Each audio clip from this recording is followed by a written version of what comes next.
One more for 2025. We're sneaking one in at the deadline here, right? Yeah. I should say this podcast is brought to you by Coca-Cola Zero Sugar Holiday Creamy Vanilla. Yeah. We have one more sponsor, and that's Lone Ranch River Water. Ranch Water. Yeah. Spicy edition. Started the alcohol intake a little early today. I was gonna have a nice bottle of Sauternes that I was gonna open up and swirl appropriately, but no, Coca-Cola. Yeah. And what happened? Oh, I went to Coke instead. Forget it. Yeah. Never mind. That's what it's like. I'll do the Sauternes later. Well, dude, I posted I was thinking about what to discuss today, and I had posted I posted up on Facebook earlier. Like this is actually a pretty special New Year. This is the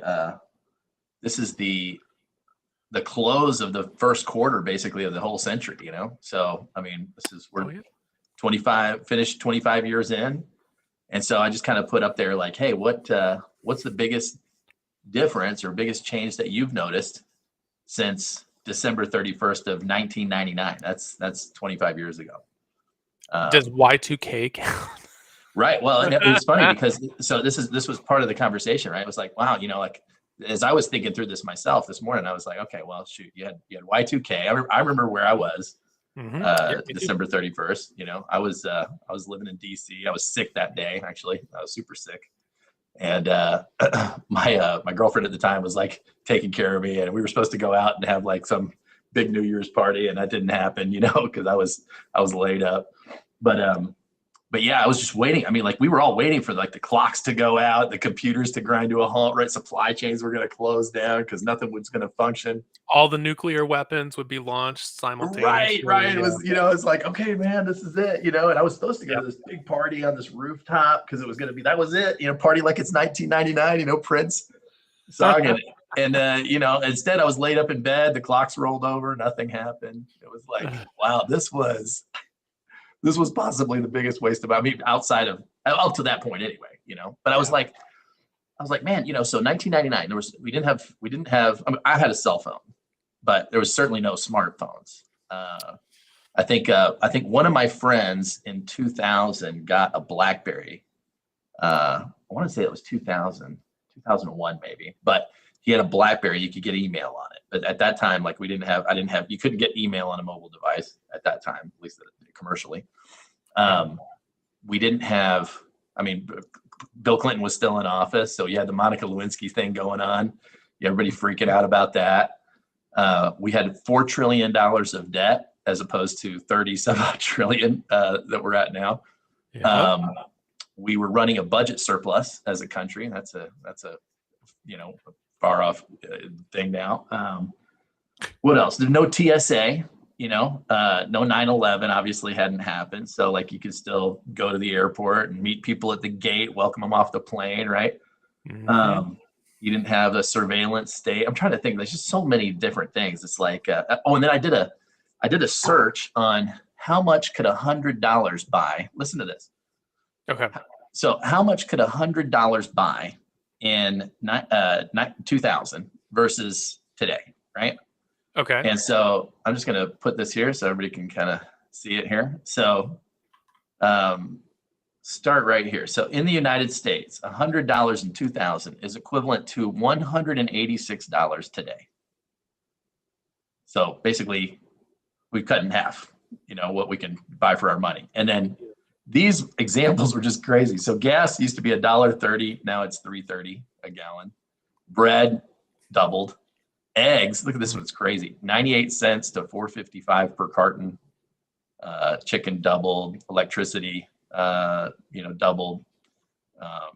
And then San Diego, that's when I saw this, I was like, oh my gosh, San Diego, $100 25 years ago could buy what $273 today.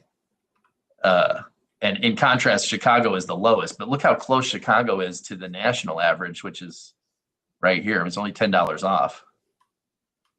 So, some of these places, it's just like, man, so they have like completely devalued the currency, so you had that, obviously the, what do you call it? the financial crisis happened, so we had to devalue the currency there. We had all these wars that we didn't have. So we had to devalue the currency there. It's like so many different things. It's like, gosh, the only way, it's kind of funny too. I was listening to this podcast the other day and they were talking about like, okay, Doge obviously failed. And so there's no way to really get our spending under control. There's no there's no political will to be running in the black as a country. And so we just have to figure out how to grow out of this. It's like we got to grow our GDP. It's like, okay. What do you think is going to happen to that growth? It just gets eaten up in interest payment. That was crazy. It's like but what I mean is like the same forces that cause all of the money to be thrown away today are simply going to scale up to throw away more money tomorrow. Right. So like unless you solve those structural issues, then what's the point? Like, oh yeah, you can grow as much as you want, and whatever it is that's tearing it up now will just, you'll just have bigger toilets to flush the money down. Well, it's so funny too, because you can ask people. There's a study done a while ago. I remember seeing this years ago. You say, okay, would you rather figure out how to save 10% of your monthly income, right? Anybody listening to this could make different choices, and they would be huge sacrifices for some people, but could figure out how to get their monthly spending down so where they could save 10%, right? Okay. You'd have to maybe drastically change your eating habits. Now you're only eating beans instead of whatever. There's different things that you could do, not that anybody wants to do them, but so would you rather do that? Figure out how to save 10%, or would you rather save 50% of the next raise that you get? Right. So if your salary goes up by, let's say, $500 a month, you save $250 of that, right? Every month. Right. So what would you rather? And overwhelmingly, people were like, oh, I'll save 50% of my next raise, because it's so easy to save money you don't have, but once you have it, then it's like, I don't know. This is pretty tough. I don't know how we get rid of that, So it's expenses always rise to exceed your income, I think. Yeah, or at least to match it. It's like what's the other principle? Like tasks will what is it? Expand to fill the allocated time. Yeah. And same thing probably with money. I remember not going as far back as 99, but thinking about just 2008 when Bernanke got on his knees in front of Congress and asked for what would have been an astronomical sum of money, impossible to imagine at the time. $700 billion, right? Or 780, something like that. It's like almost 800, not $1 trillion. And there's this massive debate in the country, like, should we do that? Is this even possible? Like, why would we? There's no oversight for it. He's asking for a blank check to bail out the economy, and he'll give it back maybe, and we don't know. Right. And that was a huge thing. What would this do to the economy? And they wound up doing it, and that's fine, but it's like such a quaint thing to think about. You're like, that's not even real money anymore. Right. $1 billion. Like, right. Yeah, that's like that old rounding error.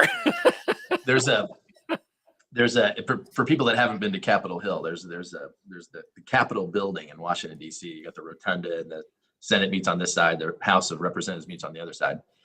But there are, as the Congress has grown, there are too few offices really in the Capitol building for each congressman and each senator to have their own office building. So they've built these other buildings next to it. And one of the congressional offices is the Rayburn building, named after, I think it's Jim Rayburn. I can't remember his name. Is that where they put the junior people?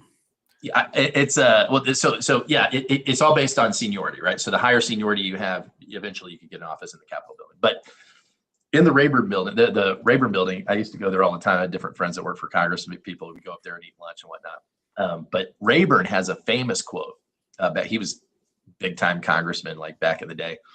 But he used to say, his quote is, a billion here and a billion there. I mean, pretty soon you're talking about some real money. and that was a joke in like the 60s or whatever, so Oh, yeah. it's worse You're now. talking about real money. I know now it's like, whatever, dude. $1 billion, We got people that are worth $200 billion. What's $1 billion? Yeah. Craziness. Insanity. Yeah, 1999. I was trying to like think back. I remember because of the Y2K thing, and I was in a particularly depressed mood just in general. I was working in the .coms and sort of looking at the writing on the wall, where I could tell like this is not going to go. You were still at the place where you're building the device, right? That's right. Yeah, Yeah, Stick yeah. Networks. Yeah. And so I had this massive Oldsmobile. You should hold Yeah. on. You should describe the machine you were building, because I think when people hear what it could do, and it's like, oh my goodness, Yeah, so it was I'm trying to think of a good the size would be about the size of like a Steam Deck or something. No. It's much narrower. It'd be like the size of like imagine Xbox controller, just a little bit bigger. So thicker like that. Something handheld. Not a touch screen. But it was going to be this device that would be location aware, which no one had done before. So it would know where it was, but it wouldn't be sending. We're very worried about privacy. It wasn't like it was sending location data, but it could request things based on where it. So I mean, you probably could from the server reconstruct where it was based on when it requested. Yeah. And there was no general map data like they do now with Google and stuff. So we were thinking about trying to sell it to these to places that had like a well-defined geographical area. So potentially like a college campus. Well, Disney World would have been one of the best places. The people that go there really like having these premium experiences and willing to spend money. So Disney would purchase these things. They'd have a screen. You could send messages on it, two-way. So remember, this is right as BlackBerry is. Right. Back then, people were still using T9 to text, Well, you didn't really even have good texting. Like the idea of a two-way pager that was more or less instant. With texting, at the time you were paying sometimes like 10 or 15 cents per message. I know, it's crazy to think about. Yeah. So this was based on, we're like, okay, we're going to use the 2G it was not 1G, it was 2G modems. Because 1G was like literally a modem that used the cell signal. So yeah. So this was like, okay, we're able to push data across it. And then it was going to have a UI. We had developed the UI in Flash, which at the time was very lightweight. So this is the Flash that finally dies is like, what is the line from Harvey Dent and the Dark Knight? Something like, you either die the hero or live long enough to become the villain. Yeah. And that's basically what happened to Flash. But at the time, it was very lightweight, very fast. And it's not that Flash became bloated; it's that it became bloated in comparison to everything else. It got so. Oh no! It got, well, and also because it became a security nightmare. But the stuff that we were doing, since it was all sort of this closed ecosystem kind of thing, and remember, this is 6 or 7 years before the iPhone comes out. So there's no such thing. Like we take it for granted now that you would text and it would be like chat bubbles and right. No, I remember when the iPhone came out and it had those bubbles and it was like, oh my God, this is so cool. Because prior to that, and it's so funny, I had gone back in 2015. I did an experiment. I found this old Motorola Razr that I still had. Oh yeah. And dropped my SIM card in it. I was like, dude, I have an iPad. I don't need all this, technology all the time. I'm just gonna go just for a month, And I was maybe like an hour into that experiment, and I was like, let's just do a week, And then by the end of that day, I was like, I'm out of here. Because it's so good. Because not only the T9, but it could only store. I mean, then this Motorola Razr. I mean, at the time when it came out, I don't know if you remember. I think I bought that in 96 or 97. It was the top of the line phone. I mean, it was like $400, $500 phone. And but I didn't realize. At the time, you don't realize like. But it's like when you've been to the future and then you try to go back. It's like I realized, oh, you could only hold 10 messages. Yeah. 10 messages, because people just weren't texting. It's like, why would you text? Like, you're obviously going to call, and if you do get a text, I mean, hey, you can store up to 10. I mean, that's a lot, you know. I was like, no, this is not usable. It's not good. It's not good. Yeah. And I mean, so this device that we were making would have been location aware before that was a thing. So location, maps, flash Tech, UI, handheld with a handheld, display. ability to send messages. You could No, have no access to the internet though. Well, no, there was, but these things would not have been powerful enough to run a web browser. Like the idea of having a browser in a form factor like that, it's just. But I it mean, could have gathered an RSS feed or something like that, maybe. Yeah. Right. So actually, one of the things that I did while I was there was I wrote a program, and I say program in a very loose way. Thing was, it was terrible.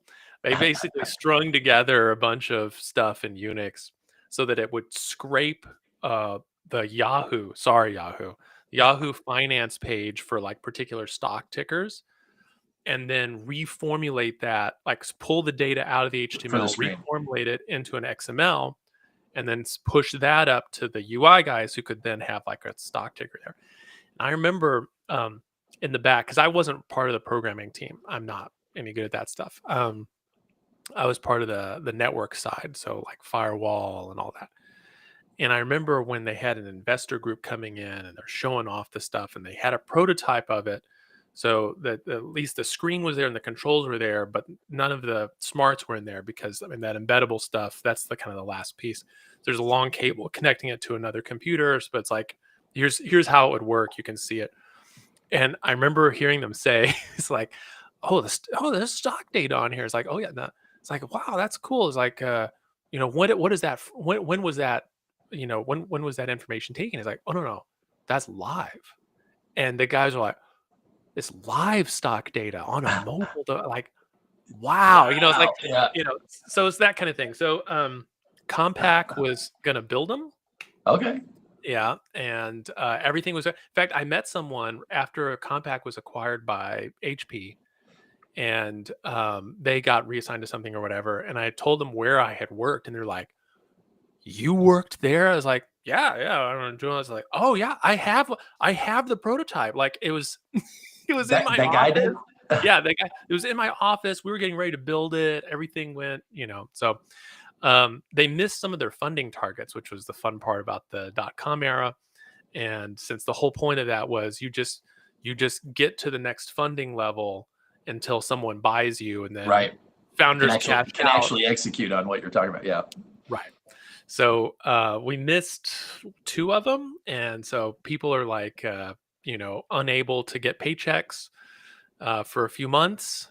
And then they shut down. And so I remember one of the network guys literally walked out of the building with a rack mounted server as part of his compensation, because they owed him back compensation. And they're like, if you leave, whatever you leave with, we're probably not going to have the ability to check up on it. Oh wow. Right, because basically, like, they couldn't make him whole because they're going to owe their other investors all of their resource. So it's not like well, because we've developed all this intellectual property, and they couldn't cut him in for that, because all of the sales of that intellectual property are going to go to make the investors give them something, so they're not zeroed out. So they had no ability to pay him, but it was like, whatever happens, happens. So he walks out. And so I was thinking about this because I remember working on that server for a little bit. That server was a 4U, so it's about this tall, sitting in the rack, and really long, because it's a full rack mount thing. And this was before multi-core CPU chips. So each CPU had a single core on it. So you would have multi-sockets, so that each one would have its own. Anyway, so this one was a 4-socket system. They were Intel Xeons. So 4-core, 4-socket, right?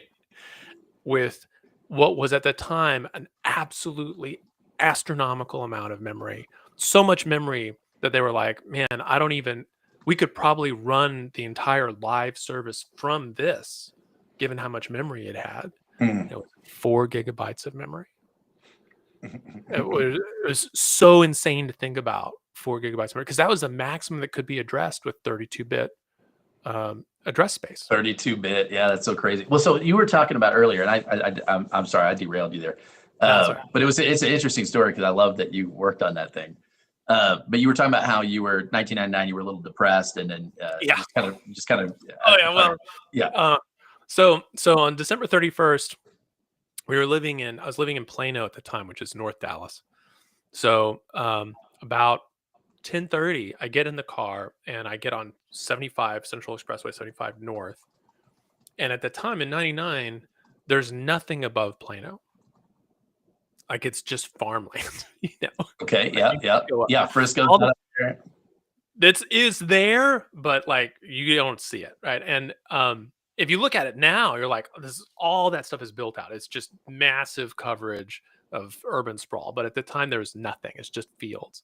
So I went up 4, 5, 6, 7 exits up, pulled over on the side of the road. I had this huge Oldsmobile Cutlass Supreme that I drove, big V8 Oldsmobile. And I laid down on the hood.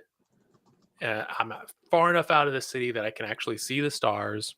Now there's probably like a, Walmart or Target or something there, but or a high rise. And I smoked a huge cigar and just watched the stars until it was about 12:30. And you're like, okay, man, it's a new year, new life. Got back in the car, and drove back home, because it's like, I don't want to go to a party. I don't want to do any of that stuff. It's all possible that like the world's going to end anyway here in a couple minutes. So I'm just going to smoke my cigar in the hood of my enormous vehicle, Yeah, I love that thing. Chester, man. That's Chester. It's so funny you're talking about the early internet days. I mean, I was out in San Francisco. I used to work with law.com.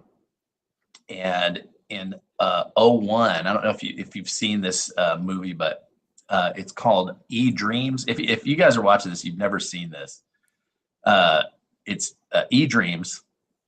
It's just an awesome movie.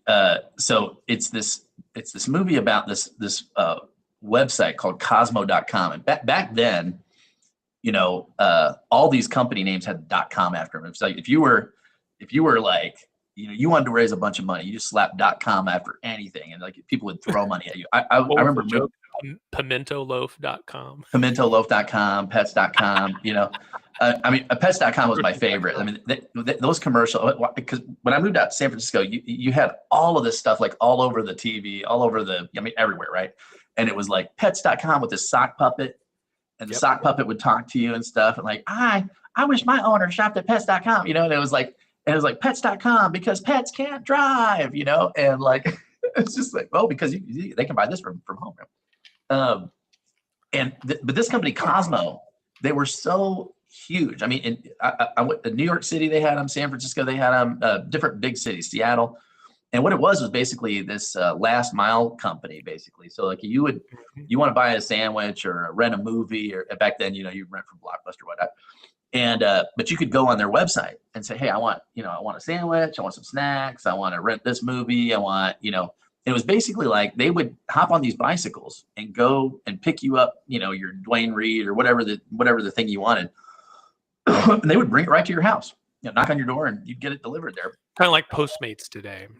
Right, within an hour, and that was their thing. Within an hour. So like it wasn't, I mean, to this day, you still don't really have anything that can do that. Even Amazon same day is pretty cool, but like it's not, or overnight. It's still got to wait till tomorrow, right? This is like, no. I got some friends coming over in an hour. I need some chips. I need this and that and the other. I need a movie to watch, And we will get it for you. Yeah, I'd be there. And but these guys are so funny. They never made any money, but they raised a ton of money. And it was all like, oh man, these guys have figured out, the last mile. And that was like the thing, is like, big distribution, can get stuff to a warehouse somewhat locally, but then how do we get it to your door efficiently? And so these guys they had this great pitch. They never made any money. And at some point, they get kind of okay, we can't give you, we need to see a revenue model. We need to see a business. Where's your business model? And they're like, what do you, revenue model? What are you talking about? He's like, no, our customers are our investors.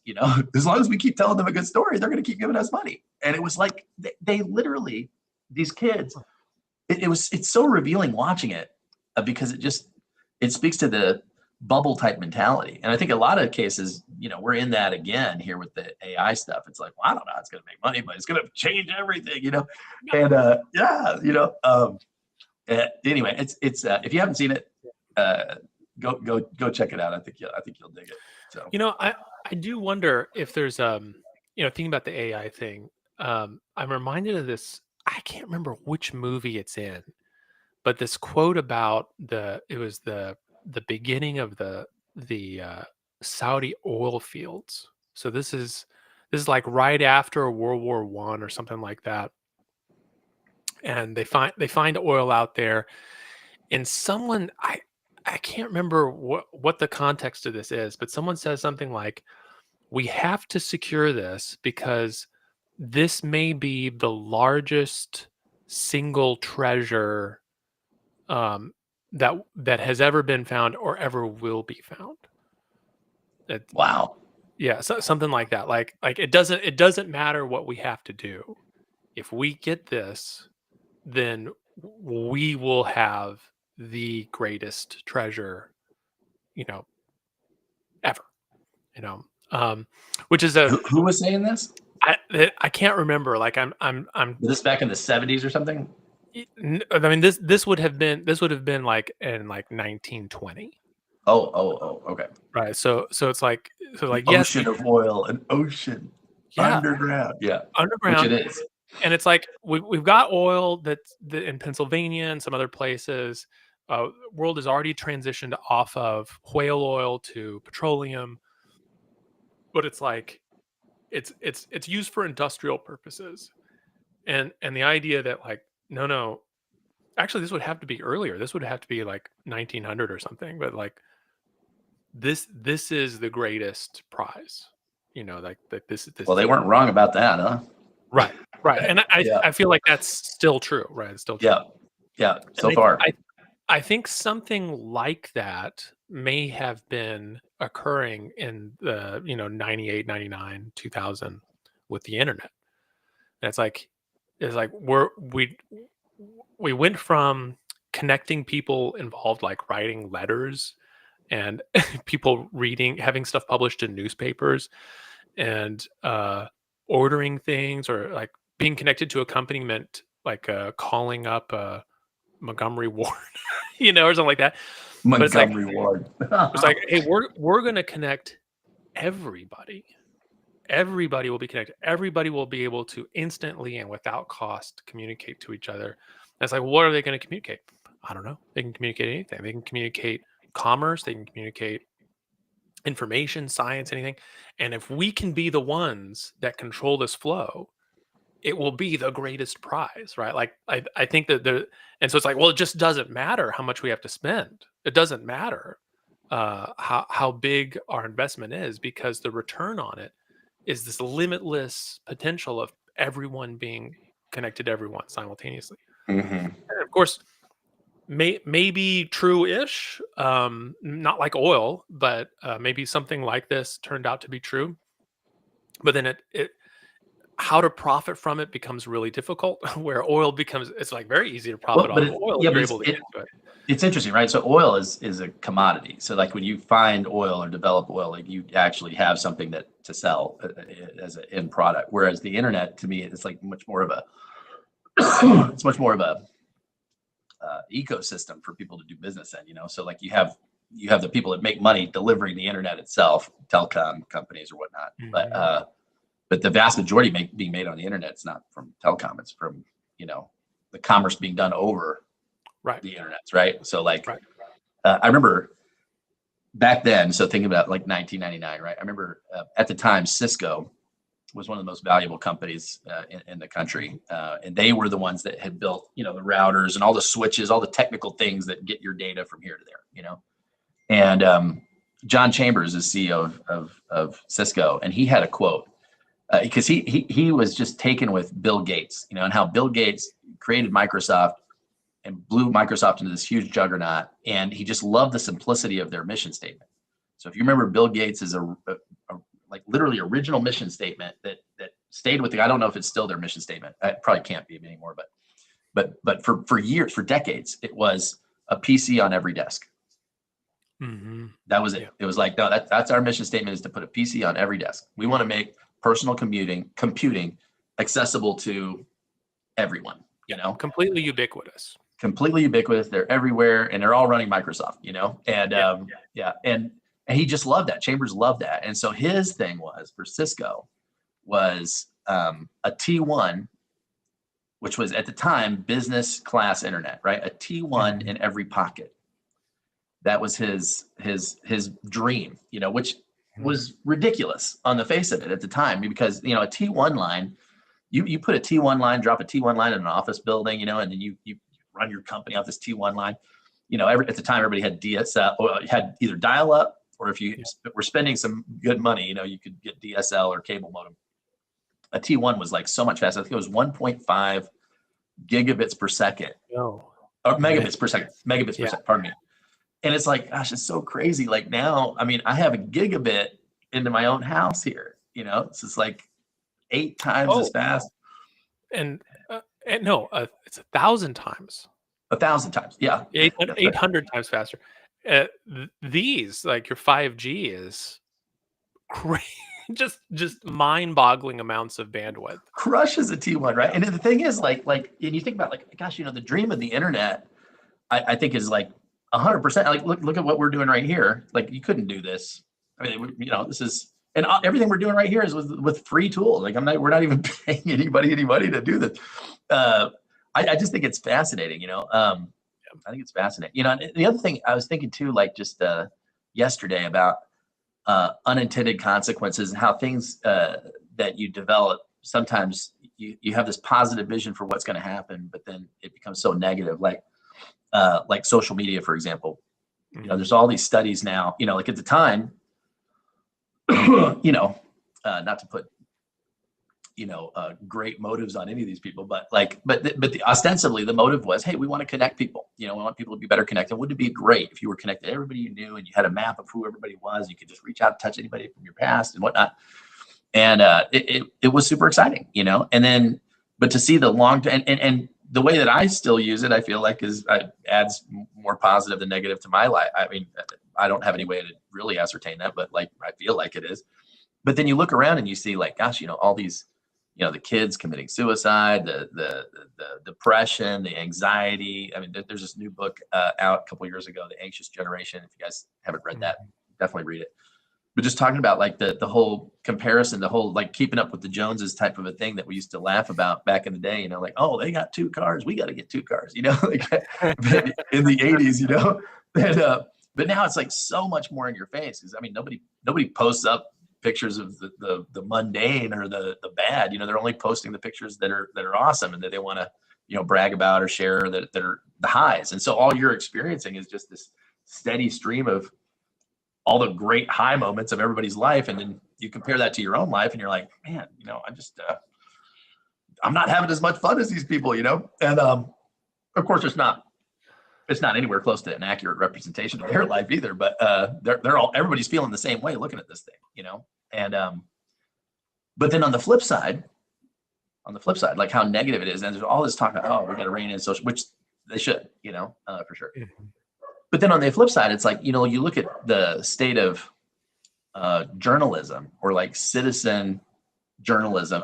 Did you see this video that came out a couple days ago? This what's this guy's name? Nick something or other.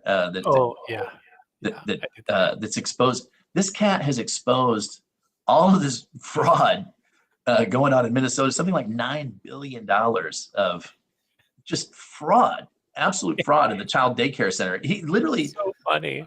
I saw. So he was on a podcast I listened to pretty regularly this morning, and I'm just listening to his story. You know, and I'd heard some of the things. I'd seen a couple clips.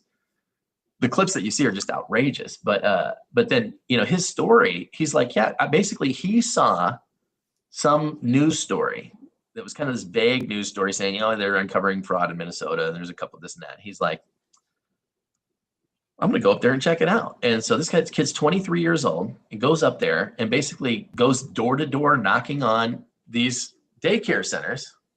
And like, they're, like 99% of them are all like blacked out, like they got this one that he went to, and he actually had sweatshirts made.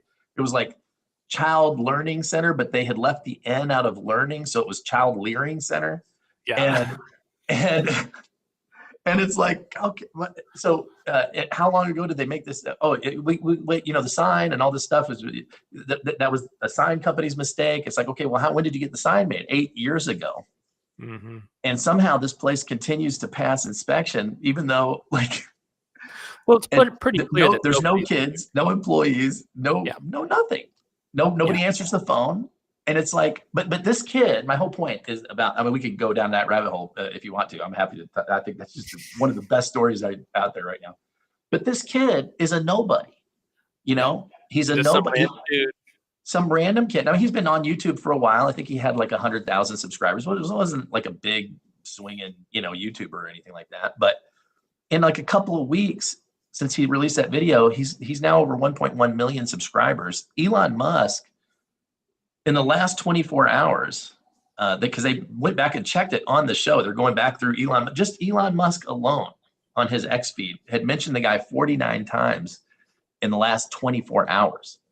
And so, and then of course, JD Vance, all these other people are like chiming in, and then I don't know if you saw that, was it yesterday that the department of the government that's in charge of giving money to the states for the child development program or whatever.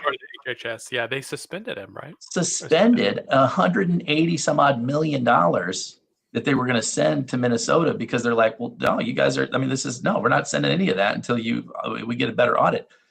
It's like, okay, this kid goes out and releases this video a couple of weeks ago, and in a couple of weeks gets $180 million stopped from sending it. That's amazing. And the thing is, like, people, I've been reading this story from all these different angles, and people are like, people on the right have their predictable, somewhat racist take on some of this stuff. But the people on the left, for whatever reason, it's like, I don't know whether it's because the state's run by, Tim Walz, or whether it's the perceived antagonism towards a particular. So basically, the bottom line is that something like 80 some odd % of all the fraud, 87% of all the fraud is in these Somali daycare centers. And that's the root of the controversy, whatever that is.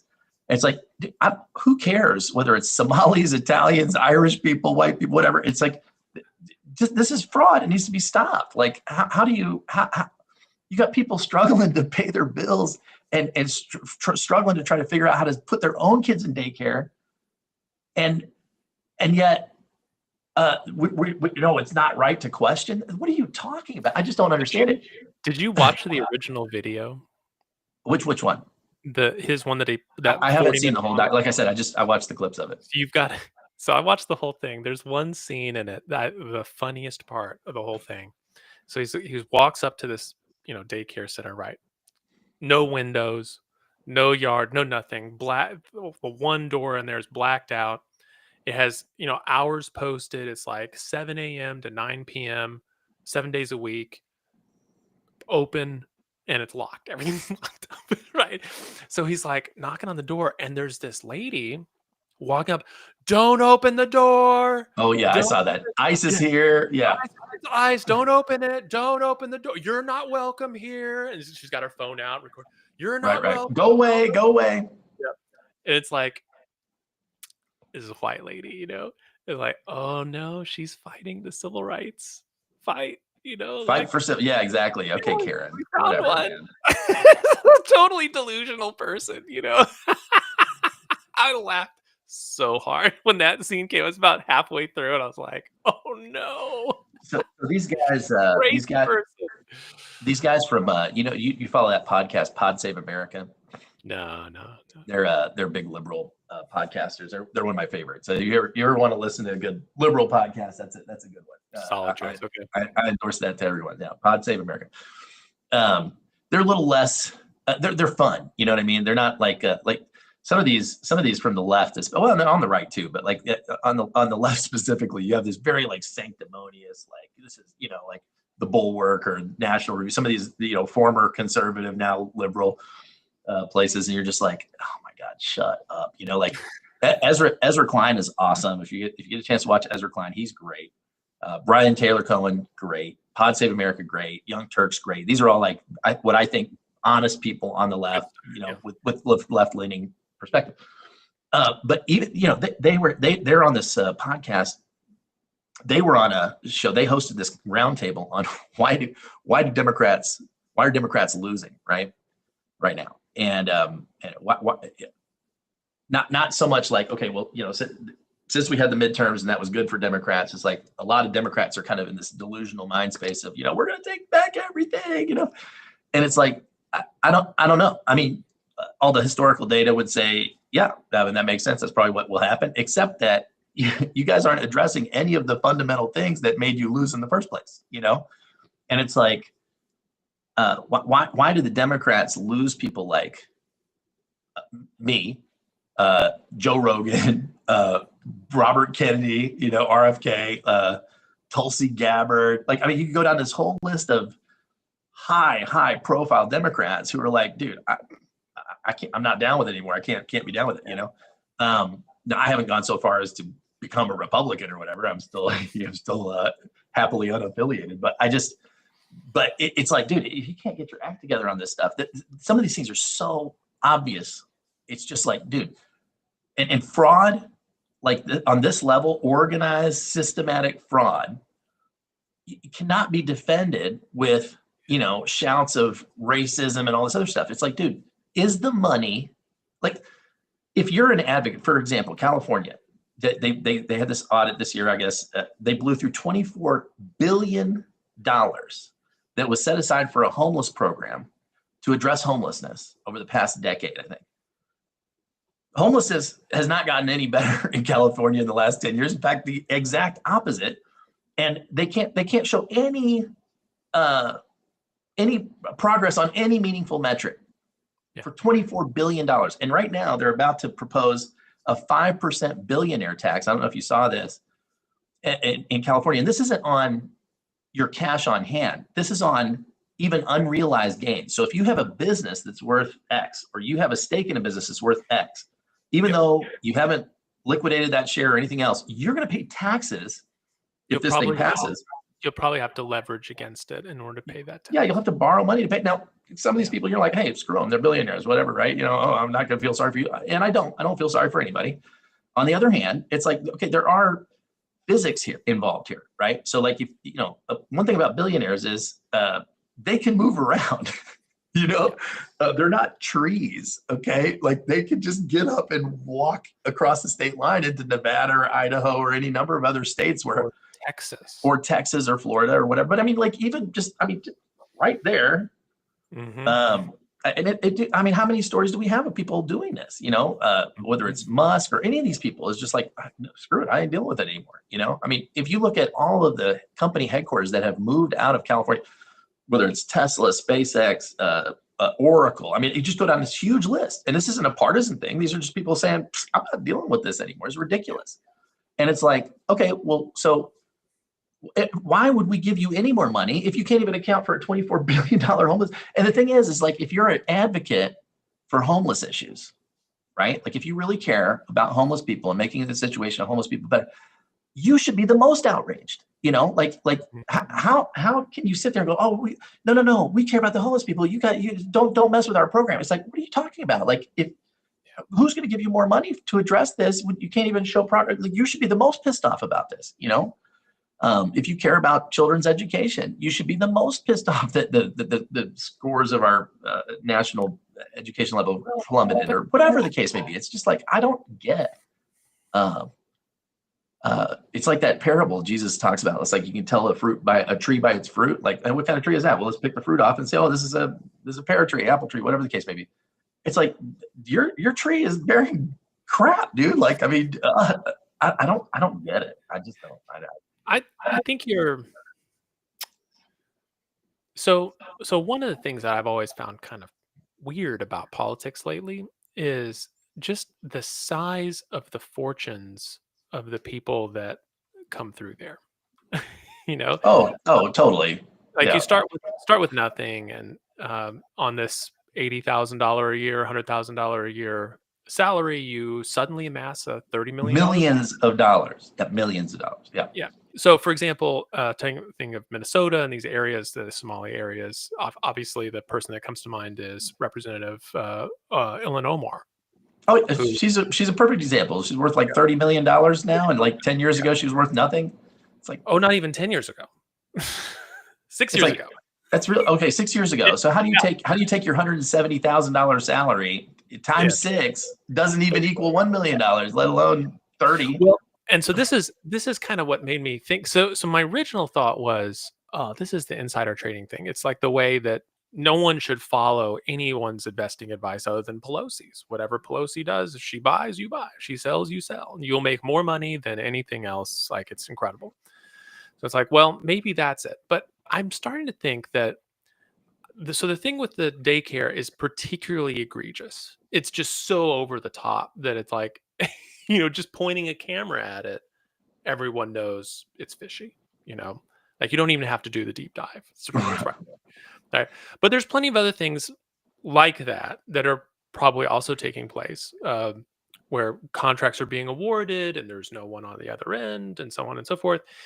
And those things get those groups are paying shell corporations for things, and those shell corporations buy services from other people, and those people, when they buy service, they need consultants. They're going to put this person on their payroll, they're going to put that person on their payroll, and the money eventually finds its way, I think, this is my guess, to the politicians. And so I think the reason why this is happening is it's not like, hey, no one's minding the store. This, oh my gosh, they're incompetent. Governor Waltz, like, what is he doing? Like, No, it's obviously graft. I mean, come on. I think This is way whole beyond incompetent. I think the whole point of this is the easiest way to get money back into either you personally, in the case of Representative Omar, or into your ecosystem, so that those things become a kind of soft slush fund for you to be able to pay off the people, buy the things that you The one thing want. about Walls is, I mean, he doesn't have any money, so he's not. He may be funneling It it to a may not. friend who's holding it for him. Who knows? But like, I mean, it's one thing I'll give Well, him is he may just be a dummy. I don't know. that's always possible. Yeah. Well, and you've got, again, I mean, you've got the people that are just like, again, super over the top. What was the guy, the Senator Mendez, who had the literal gold bars stuffed into his shoes, freezer or whatever. apartment? Yeah. Yeah. Yeah. It's like he had suits with like hundreds of thousands of dollars rolled up in bills Yeah. tucked into the pockets. And it's like, He's like the Shah of Iran flying out with suitcases full of American dollars. It's like, yeah. okay, yeah. But I think most of it is done through these ecosystems and through these elaborate payoffs. Is everyone gets paid, and so that money. So the Nick Shirley in his video identifies roughly for that one day about $100-ish million of basically money going somewhere. Well, I don't think it's just that it goes there. I think it comes back in, and so I think a lot of this is by design. And so they found a community that not only is willing to play by those rules, and I from what I understand about Somali culture, and people who know more about this would be able to correct me, I'm sure, but not every culture in the world has a concept of fraud. And I don't mean like trying to decide, does this count as fraud or does that count as fraud or whatever, but just like the idea of fraud existing at all. In general, like, hey, if it's there to take, and you might as well take it. Like, somebody else Might is as well, gonna get yeah. it. Yeah. Yeah, it's like really, it's like maybe in fact in many societies, and I think Somali culture is one of them. Although, like I said, I could be wrong about this, but in many societies, not to take advantage of someone, basically, You're having disrespecting yourself. Yeah. yeah, it's unethical. Like, wait a minute, like, that money would be used for you and your family. Like, why would you disadvantage your family if, like, Well, so I can't comment to any of that. so I just famously, like the Roma people have this issue, which is why it's like, my gosh, so many Roma are pickpockets. And it's like, it seems like you send the kids out into the audience, into a crowd, in order to, steal as many wallets as possible. And it's like, well, yeah, because in that culture, it's not wrong. What's It what would we be call wrong a not to. it's what we call a target rich environment. Yeah. Yeah. It's like they would put up, I hear they would put up signs that said, "Be careful of pickpockets." And so people passing the sign would check to make sure their wallet. So So they it's like, know. oh, wallet's in that pocket, just go, now you know where Yeah. to get it, Now you know And where to it's get it. Yeah. like, well, stupid tourists are just here to be fleeced. And if you're not going to fleece them, then, shame on you. Shame on you. Yeah. That money Right. should stay here. Yeah. Yeah. And so if you're like, okay, if you've got like a particularly large group of immigrants that have that shared cultural value of like, you should take it, I don't. But okay. But so here's then my why not? Why here- not? I think it's what becomes like, instead of looking for one or two, you can find a whole bunch of people that are willing to sort of look out for each other, and so it's like a confluence of bad circumstances. right. But here's my question is okay. Let's say all that's true. I don't know, but let's pretend it is. Mhm. So what? You live in America now. So like to pull off fraud on this scale requires complicity on so many levels that Yep. far extend far from the individual, let's say, practitioners themselves. I mean, this is a very sophisticated fraud. Well, in this case, and it's like, okay, well, so you're, first of all, like, okay, great. So your culture says, let's say you had a bunch of Roman people, citizens from Rome that moved to New York and were pickpocketing in Times Square. That's what the NYPD is there for, man. So you're gonna get cracked down on. You're gonna find out, hey, that's not the way we roll here. So you want to do that? Go back to Rome. Sure. But Sure, but that's not what happened imagine- here. Here it was Yeah. like, hey, let's perpetuate some fraud over here. But imagine Even to the extent that I don't know if you saw this, they changed the flag of Minnesota a couple of years ago to almost copy the Somali flag. Did you see that? Like it's almost. So I was here's, like, here's this is amazing. here's the issue, right? Here's the issue. Normally, you'd say, well, yeah, that's what the police is there for. And in fact, my goodness, your own neighbors would rat you out. But if all of your neighbors believe the same way you do, and not only that, but they're all on the take with you in different ways, then it's like, well, police goes in and they're like, hey, I don't know anything. I haven't seen anything. I don't know what you're talking about. I don't know anything. Right. And nobody knows anything.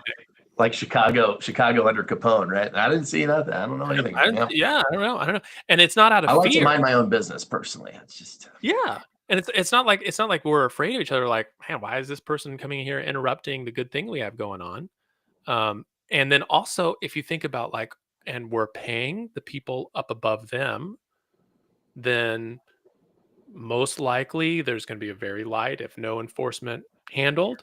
Everybody's happy. Everyone gets a piece of the pie. Nobody's getting hurt. What's the problem? Nobody's getting hurt except for the taxpayer. That's right. But who cares about them? Like they deserve to have their money taken. When you break it down, man, it's only like $3.42 per American. It's not that big of a deal. Doesn't even matter. Yeah, you got $3. Do you miss it? Right. Well, so I think that's kind of the thing that's going on, and so you have like a critical mass element where there's enough people with the same ideas that make it impossible to enforce the law in the way, and from the inside. You'd have to have people from outside of the state come in and open the books, because everybody inside the state is probably beholden to this group for votes, if not for funding. And it's so, funny, you bring it up. you You're bringing up tangentially the idea of I think what you're trying to say is like assimilation, basically. The idea of like there's immigration and then there's assimilation, right? And it's like it's difficult with a country like America. I remember when I first, speaking of 1999, that was the first year that I moved to DC, and first of three times that I would live there. And I remember moving there, and I was so. I remember the first time we went to DC. We were kids, and you get to see the Jefferson Memorial and the Washington Memorial, the White House, the Capitol. It's just like, oh man, this is very inspiring. Very inspiring, and just the way, I don't know if kids raised today feel the same way, but for me, it was like, oh man, this is it's the cradle of democracy. Like we're the great experiment, that showing the world the beacon of freedom and all this stuff, and I was brainwashed. I grew up under Reagan, so but Morning in America. Morning in America. Yeah, I missed the Carter thing. I remember I think I was 5 when Reagan got inaugurated, or 6, and I remember him getting sworn in, and there was a scene. I remember asking Mom and Dad, because there was a scene when Reagan, Nancy, and Ron were on the porch. The scene when they kind of shake hands with the old president, and the old president goes to the helicopter and flies away, or whatever, on the lawn, the South Lawn, or whatever. And and I was like, and Carter just looked so miserable, man. He just looked miserable. And I was like, why, Mom, why is that man sad? And she goes, he just lost his house, or something like that, but man, so I, that's how old I was at the time. But so for me, like going to DC and and just thinking about like what America is and what it means and what it means to be an American, and like just it's a framework, it's a philosophy more than a skin color, or where you grew up or any of that kind of stuff. Nationality, it is a nationality, but it's a what? It's more than language. It's more than all those things, right? Right. You're right. It's an idea.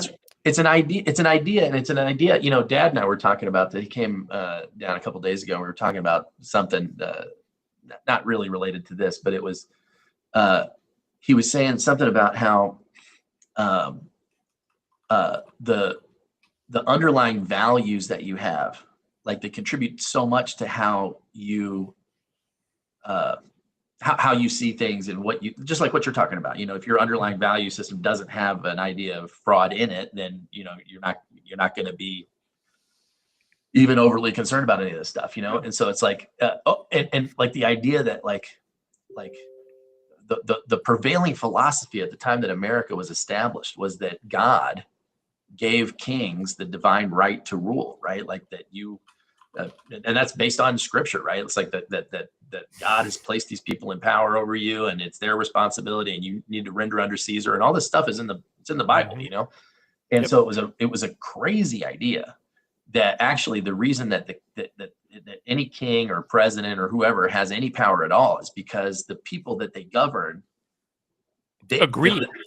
That's right. The people give them the power, right? Yeah. And at any time, the people can take it back, and which is that's a very radical idea. Even today, I think it's a radical idea. Certainly, when you think of America today, like I think about my own kids growing up. It's like, what kind of what kind of America are they gonna think they live in? Certainly not the same America that I thought I lived in, growing up. Yeah. And so it's like if when you come to America as an immigrant, whether it's legally or illegally, whatever the case may be, but you've entered the country, right? It's like if you want to stick around, if you want to be like, let's say you're illegal even, right? You're an illegal immigrant and you're here. Like the best way to stay undetected is to assimilate, right? Like if I was trying to illegally immigrate into Portugal or wherever, right? Better learn Portuguese. But yeah, it's like I need to learn the language. I can't stand out and be like this, I can't I need to. What makes this country? How do you get ahead in this country? Like this. It's just like pulling out a new board game. It's like, okay, hey, we have some new rules. Here's how you win this game, right? And it's like same thing here. It's like, so we have an economy, we have a culture, we have a way of doing things. That's not to say that those things can't be improved on or tweaked or changed or even completely shredded and redone. Like that's fine. But like underneath all of it is a framework of ideas. Ideas being that, the individual is sovereign, and that we give power to our leaders, that they represent our interests, that, states are have their own rights and the federal government has all these different things, these frameworks that fit together. That's part of being an American and being a citizen, at least civics, what they used to teach. I don't know if they teach that anymore or not, I'll find out here. But like, it's like, if you're not teaching those things, and if you're not steeped in those things, if there's not like some kind of pressure from society to like, okay, hey, so we have this Muslim population over here, or Somali population, or Catholic population, or whatever it is, people came in from Uruguay, whatever the case may be. And it's like Vietnamese people, great example, Houston has a huge little Vietnam, Yeah. over there. But yet all of those people, like the vast majority of them, they're not on welfare. They're not on, they're not perpetuating fraud. They're not involved in all these schemes, right? They're hardworking people. They're more likely to start businesses. They're more entrepreneurial. They're more hardworking. They're all these different things, because it's not like Americans have some corner on that. It's like, but if you have those things, then you probably want to come to a place where you can exploit, where you can get the most leverage out of those character qualities that you have. Mm-hmm. And I think it's just I don't know, sad, odd, weird, whatever the case may be. I don't know what the right adjective is, but it's like it's so odd to see like a whole group of people that are just like, yeah, I'm not concerned about any of that. In fact, let's do it our way. It's like well, fascinatingly, like there's you can actually track this from like immigration statistics, which groups do really well once they land. And so just as a comparison from within the African continent, people from Nigeria tend to do really well in America. They start businesses, they contribute to the local economy, and it's like, you can feel culturally enriched by having people from Nigeria around you. But not every group will enrich the culture. So I think the tricky part is, if you don't have an ethno state, so it's not like, if you rewound 100 years which we don't, ago right? To like Germany, it's like, well, who lives in Germany? Germans. Germany for the Germans. People, yeah, that's right. People who, or people in Japan. I mean, Japan's an ethno state. I mean, Japan, 100%, and they're proud of it. And the thing is, there's nothing to me. There's nothing wrong with any of that. It's like, dude, if that's the way you're dialed in, roll with it. All good. That's not what we've. But that's not what we have. Right. On purpose. On purpose. Right. So by design. So since you don't have that as some, because this is one of those areas where I tend to follow Aristotelian political ideals, which is that there needs to be a balance between unity and diversity within a society. If your society is too unified, you get like very oppressive societies where no one has freedom of thought or expression. That sucks. If you don't have enough unity, you tend to have sort of like soft civil wars or cold civil wars, where it's like it's us against them and we know who they are and stuff like that.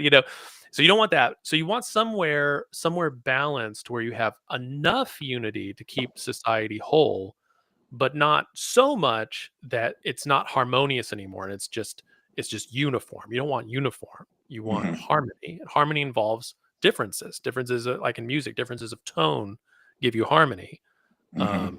Right. So, which is beautiful, which we all love that. Which is beautiful. Right. So Aristotle's like, you have to kind of balance these, and you can, he has a catalog of failed states in one of his books where it's like, they didn't expect this, and this is what happens. One of the ways that he says that this happens on the not enough unity side is you let too many foreigners in at too quickly. So it's like you can bring in some, and then it's like over 2 or 3 generations, the grandson looks back at grandpa's like, man, it's like from a different universe. Right. Like I'm Athenian now. He's from, somewhere else. Well, he's Phoenician, and I don't even understand. I can't even understand his language. Right. Well, in fact, Chris Cuomo was talking about that. I don't know if you watch him, but he was on his show the other day. His dad was Mario Cuomo, who was like arguably one of the greatest governors in New York history. Maybe past LaGuardia or whatever, or Stuyvesant, if you want to go back that far. But Mario Cuomo was like the man, But yet Mario Cuomo was an immigrant, And at the time when they were growing up, Cuomo was probably my age now. I think he's probably 53, 54. Chris, the younger one. But he was talking about like when he was a kid, they were always derided as being like, Italians, wetbacks, whatever, and he was throwing all these slurs that they were called, and his dad was definitely not a white person, like it was like this, he's Catholic, he's, Italian, there's all this other stuff. And he was, just like, oh, that guy you gotta be careful. You can't trust these people. You know, like all these like completely racist things that like you would never say today.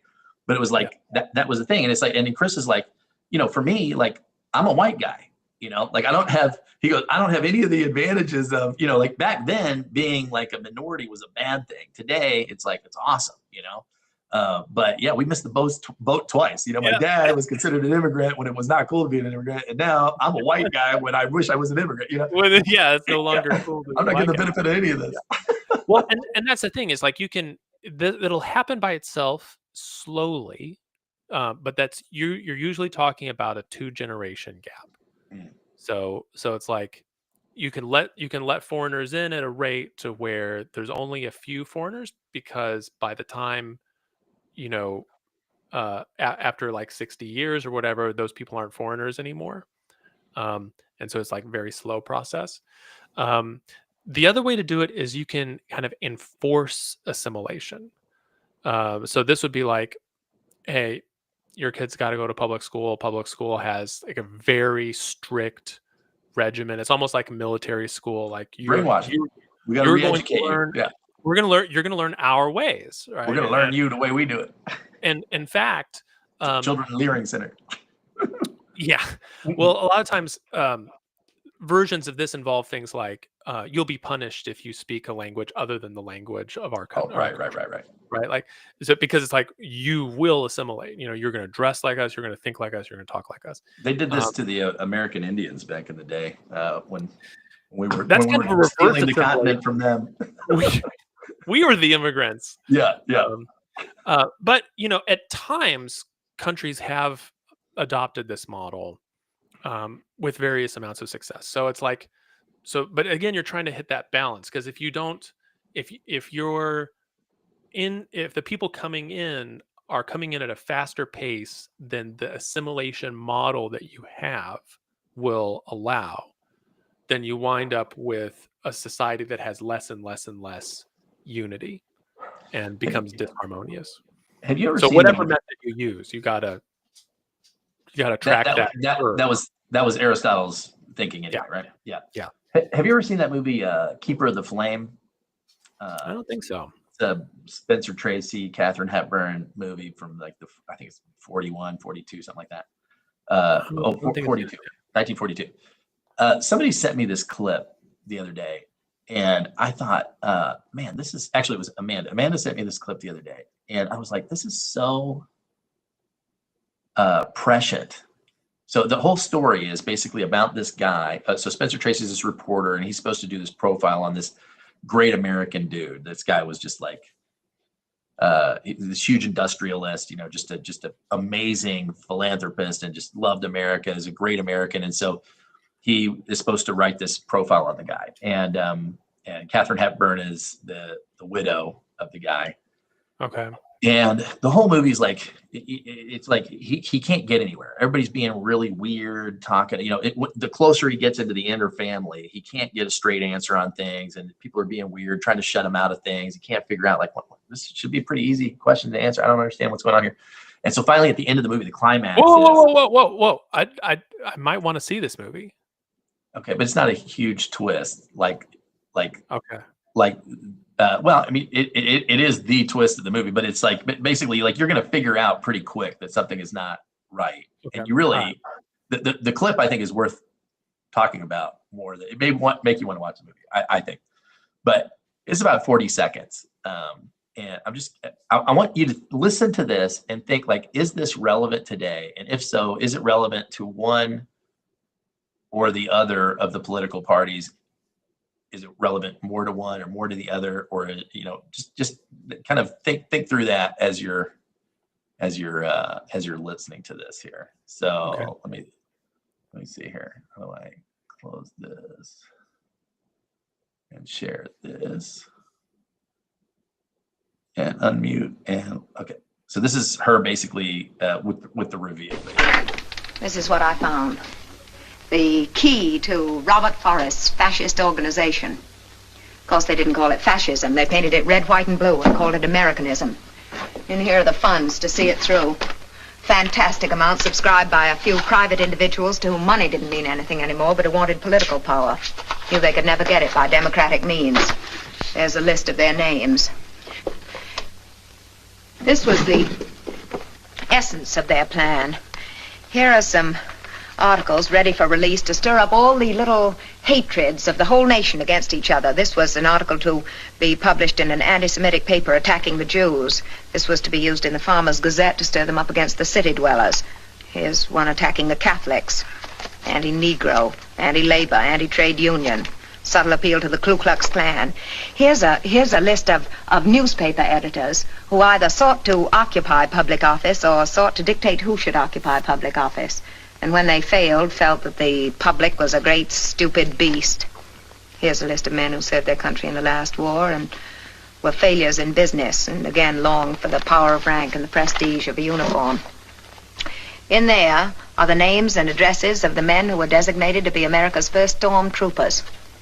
But what was really shocking to me was the complete cynicism of the plan. Each of these groups was simply to be used until its usefulness was exhausted. Hates were to be played against hates. If one group threatened to get too powerful, it would be killed off by another group. And in the end, all these poor little people who never knew to what purpose they were lending themselves would be in the same chains, cowed and enslaved, with Robert Forrest and his handful of power-thirsty henchmen cracking the whip. Nice. Yeah. So I'd be curious your thoughts. My thoughts were like, initially I was like, oh, that sounds like some, she's calling out some right-wing groups there, but then I was like, actually, no, that sounds more like things I've seen from the Democrats lately. And then it's like, I think this actually equally applies to both of these parties. And they're actually just like part of the same shell game here that is literally designed to reduce your individual freedoms, to reduce your privacy, to literally devalue the currency that you're going to work for every day. I mean, you go down this whole list of things, like in terms of practical effects, it's just a real. I mean, it's just like I was like, man, they made that movie literally almost 100 years ago, 85 years ago. So yeah, what are your thoughts on that? Well, I mean, it sounded like a less metaphorical Day of the Dove scenario. Yeah, right? yeah. It's like there's forces out there that put us at each other's throats for their own benefit, not for ours. We're not being benefited from this. There's no way for any individual group to win other than the thing that's profiting from the discord.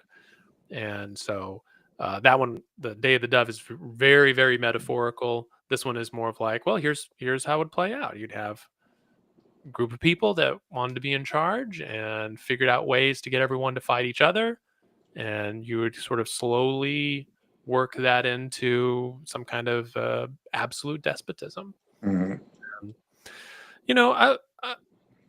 I wouldn't at all be surprised about something like that going on.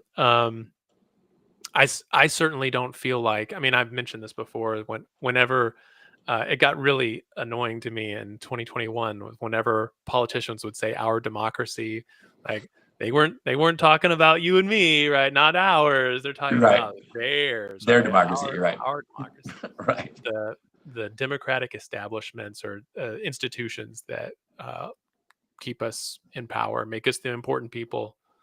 And so it's like, yeah, I mean, I'm not against that kind of interpretation. I think that interpretation is probably pretty fair. But I think you can see that kind of thing all the time. I mean, in a way, maybe like going back to the Nick Shirley video, the lady, holding her phone out, Right. There's eyes here, don't open. That she's as much a victim as any of maybe even a greater victim than the taxpayers passively being bilked of their money. It's like, here's someone who's so consumed by like, oh my gosh, the evil people are coming to take away our beautiful noble savages, or something like that, and we have to protect them at all costs. And it's like, oh no, you've been victimized by this. It's so amazing to me how both sides, like I think the biggest, if I had to pick like one thing that I learned this year that from in the political realm anyway, is just how quickly people will change their position in their own interest, even after they've been talking about these philosophical ideas. It's like here's my philosophy, so here's why I'm against whatever they're doing, right? And then the minute that they get in power, it's like they start doing the exact same thing, and you're like, well, dude, aren't you the one that said, it's to me, it's just it's been such a I don't know, I can't even say disappointment, because I didn't have a lot of high hopes for I'll spend these 2 minutes just talking about the Trump administration here, because it's like I'm so disappointed is just not the right word, because it's like it implies that I had high hopes for him. I made the mistake, I think, of believing that some of the people believed what they were saying, and it's like, at least they were saying the right things. It's like the other guys weren't even pretending to believe the right things, and it's like these guys at least were pretending to believe. It's like, hey, yeah, we both suck, but at least these people have the right aspirations, in some cases. And it's still not enough for me to go vote for him or anything. It was just kind of like, as a observer, kind of like, I got more hopes for these guys than those guys. That was basically where I was at. And it's like, I mean, whether it's the free speech, stuff that's just completely gone out the window now, in terms of, I mean, they fight for the right kinds of speech, but if you have the wrong kinds of speech, whether it's against Israel, whether it's against, whatever the case may be, it's like, we got to shut that down. We can't allow that. That guy made a joke I didn't like. He's got to get off the air, whatever the case may be. And it's like, man, this is really just disappointing. Not cool at all. The whole idea of like, hey, we need to live within our means. We can't be getting involved in all these wars overseas. Actually, hey, I agree with all that. And then it's like, okay, now let's go bomb Iran. Let's go invade Venezuela. Let's go do that. It's like, man, this is not, I think, what was being sold. And you just go down this whole list, and you're like, I don't know why you would get in power based on a set of ideas, and then turn around and piece by piece by piece betray those ideas and create all these openings for the other side. It's the same complaint I had about Democrats, a few years ago. It's like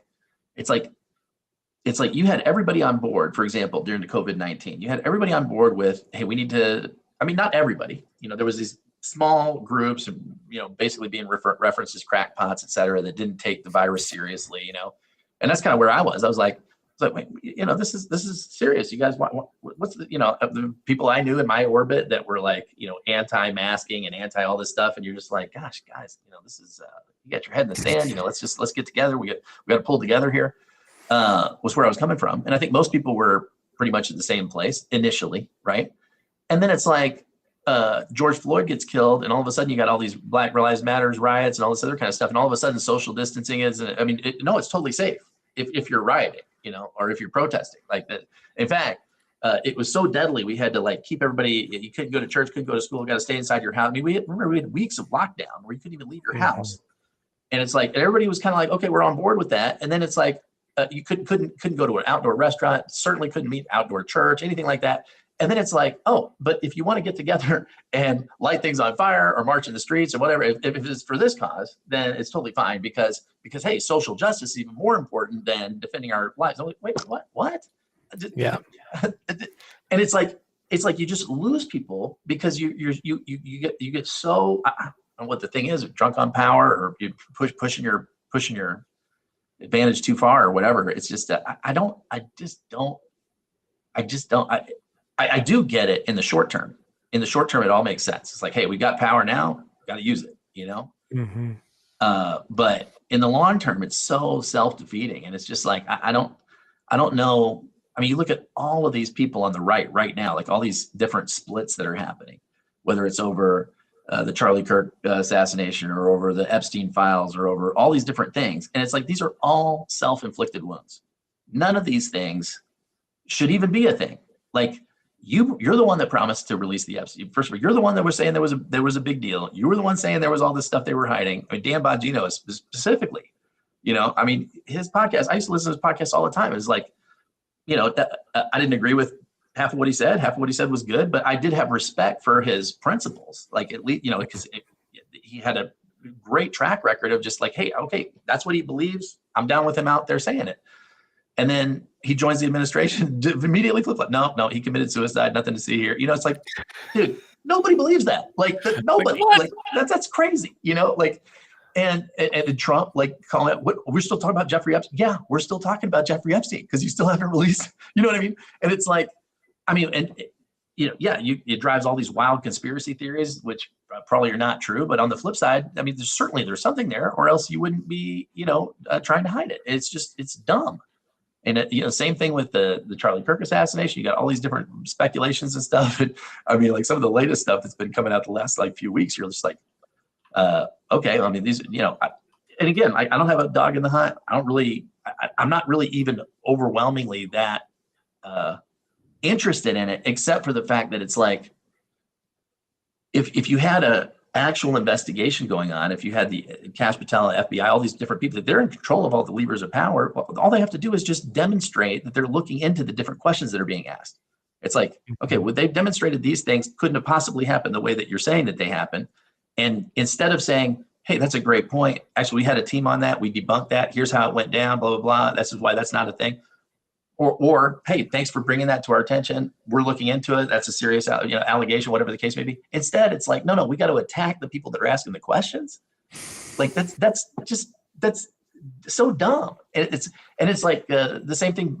I was giving Biden such a hard time about, or not Biden himself, but the Biden administration, whoever was pulling Biden's strings. It was like, guys, inflation is out of control. The price of things are through the roof. People can't pay their bills, and you're out there saying, no, the economy is great. You're wrong. A Don Lemon man on the street video, it's like, how do you feel? Well, actually, no, you're a lot better off. It's like, dude, the guy knows whether he's better off or not. Like, what are you talking about? But now you've got the same thing, the exact same thing. It's like, you guys were just making fun of this guy less than a year ago. And now you're doing the exact same thing. It's like, have we learned nothing? I can't remember what that movie is from, but it's just I don't get it. At some point, people, I think, are so fed up. Like, you look at especially the Charlie Kirk assassination. Dude, there are millions of people that are like following Candace and all these other people with these crazy conspiracy theories. But the reason it still stays in the news and stays in the zeitgeist is not because Candace is out there saying something. It's because she's got like 10 million people following her that are all asking those questions, retweeting it, tagging these people, saying, hey, answer these questions, and it's forcing people to come out and actually at least put themselves on the out there with some kind of like a semi-denial or fake alibi or whatever the case may be. But it's like, they're forcing an answer. It's like, and you're kind of like, okay, this is tying back to that earlier point I was making about the social media thing. It's like, yeah, there's all this negative stuff, but like, if let's say Epstein or Charlie Kirk or any of these things, if they had happened, say 50 years ago, 1960, you had never heard about it. It would have been a story. You would have had, here's what happened. He got shot with this rifle, We captured the guy. He's in press. Stay tuned for further development. That would be it, because they controlled everything. And now they don't control anything. And so it's like, okay, so you created all these cross currents, like she's talking about there, the pitting this group against this group and all this stuff to try to disorganize and disorient and whatever the society, which, hey, good job. You did a good job with that, but you it's almost like Pandora, it's like, what have you let out of the box is just this animal of people who don't believe anything. And good for them. Why would you believe anything these people tell you, whether it's Republican or Democrat? If you're in the government and you get in behind a microphone and say something, that's the lowest credibility news I'm going to get today. You know what I mean? It's like every day I try to go watch it. What's that girl's name that works for Trump? The Beltway Barbie, they call her, the Caitlin, whatever her name is, the press secretary. Oh yeah. Levitt. Yep. She is a great press secretary. I mean, I have watched press secretaries for years. She's one of the best I have ever seen in terms of her command of the facts, the knowledge, etc. However, half of the stuff she says is complete, nonsense. On the other hand, though, at least she has a command of it and she's dispensing it. She's a very good salesperson. It's like what was that other girl that worked for Trump the first term? The blonde girl that's married to the guy that hated Trump. What was her name? George Conway and what's yeah. I can't think of her name now, but I know you're talking about. Yeah, she was phenomenal. Campaign manager. Yeah, I was like, dude, you are the best apologist for this guy I've ever seen. I mean, like she had a way of just like spinning whatever deranged things he was doing, and it was like, no, you're seeing it all wrong. It's like this, and it's like, oh, okay. I mean, it actually sounds plausible. It's like I know I don't agree with you, and yet I almost agreed with you. It was like she was great.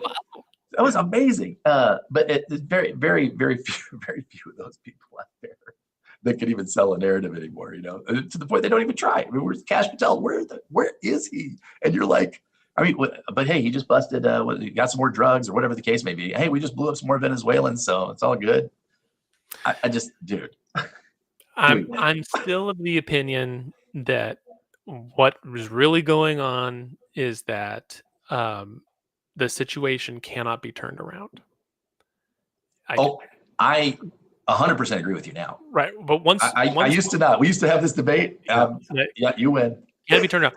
And but here's the thing. I think the people that are in power notice this and have more knowledge about it than you and I do. So we're looking from the outside. We're like, I don't think this is going to work. But they're looking at it like, I know it's not going to work. Mm.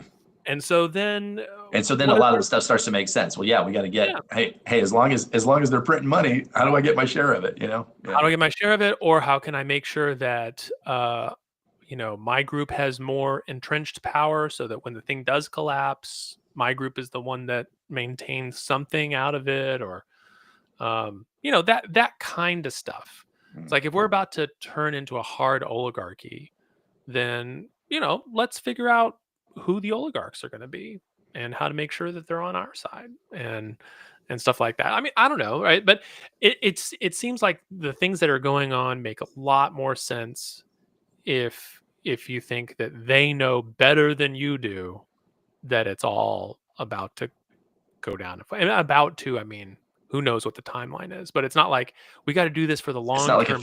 I don't think it's a few decades from now. I think it's 5-10 years. Tops. Oh, you think so, huh? Well, that's what I mean. If you go and read, I don't know if you've read The Fourth Turning.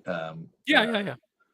Or any of Peter Zeitan's stuff. I mean, these books are phenomenal in terms of just like trends and meta historical data over decades and centuries. It's like especially The Fourth Turning guy. I mean, he's put the next phase or wherever the collapse happened, because we're at the last of the four. Basically, if you read the book, there's 4 chapters basically of every historical cycle, and it usually occupies somewhere around 100 to 150 years for you to go through all 4 cycles, and so we're close to the end of the fourth turning. That's what it's that's what the book's about, and it's a great book. It's a great read.